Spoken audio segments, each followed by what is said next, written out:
আমার নাম সন্দীপ ঘোষ, জায়গাটার নাম রাউতড়া, শালবনী থানা, 1 নম্বর দেবগ্রাম অঞ্চল, পশ্চিম মেদিনীপুর। মাটি দিয়ে পাথরের দেয়াল ছিল, তাকে খড় দিয়ে ছাড়া ছিল।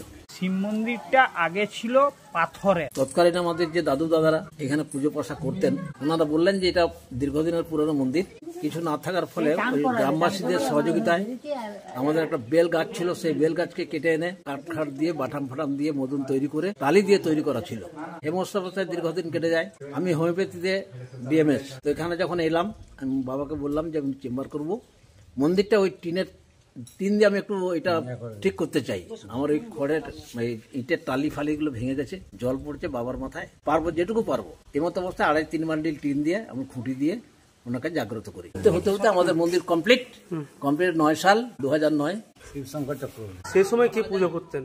আমার বাবা করতেন। ওনার দাদুর নাম ছিল প্রিয়নাথ চক্রবর্তী। প্রিয়নাথ চক্রবর্তীর 5 ছেলে। 5 ছেলের মধ্যে ওনার বাবা ছিলেন সেজ ছেলে, 3 নম্বর ছেলে। 2জন মাস্টারমশাই ছিলেন ওই বংশের। 5 জন ছেলের মধ্যে একজন প্রাইমারি টিচার ছিলেন, বাকি 4 জন চাষবাস করতেন। ওনার যে দাদু, ওনার দাদুর পরে ওনার বাবা তারপর বংশের আর কেউ পুজো করতে আসতে চাইছে না। মনীন্দ্রনাথ চক্রবর্তী যে 2 ছেলে, শিবশঙ্কর আর বিশ্বনাথ, এদের 2জনের উপর বর্তমান সমাজ ব্যবস্থা ওদের দায়িত্ব দেওয়া হয়েছে। এখানে গাজন মেলা টেলা হলো ওরাই এসে করে, বাকি বংশধররা এসে সহযোগিতা করে, আমাদের জল ঢালা হয়।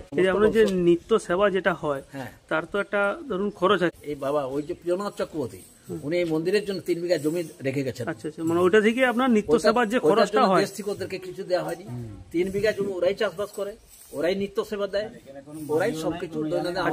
যে বার্ষিক অনুষ্ঠানগুলো হয় চাঁদা করে, এই মন্দিরের যদি ইতিহাস মানে ওনার দাদুর নাম অব্দি পাওয়া যাবে, কিন্তু তাছাড়া যে পূর্ব যে ধরুন তার উপরে আমি আর জানতে বলতে পারবো, যিনি প্রতিষ্ঠা করেছেন তারও নাম নাই, তার আগে যারা পূজা করতো সেটা তাদের মুখেই শুনেছি। যেটা আমাদের তো 65-66 বছর বয়স, তাদের মুখেই যেটা শুনেছি যে পশ্চিম দিকে রাজাদের গড় ছিল, কোন এক রাজা, তার জায়গা আছে, জমি জায়গা আছে, ওইখানে পড়ে আছে গ্রাউন্ড।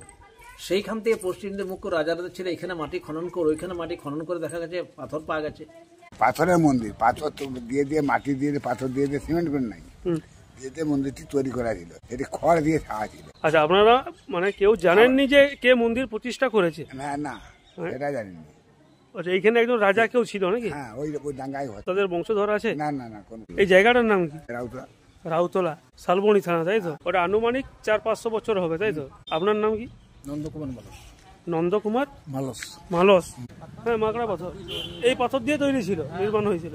শিব মন্দিরটা আগে ছিল পাথরের মন্দির, যেটা সেটা ছিল পাথরের, বহু পুরাতন। আমার বয়স মোটামুটি 57 বছর। তার আগে আমাদের যে সাধারণ এমনি যে পাথরগুলা, এই পাথরগুলো ছাঁচ করে করা ছিল। বয়স মোটামুটি 500-600 বছর হবে। হ্যাঁ। মন্দিরটা বর্তমানে দেশের, কিন্তু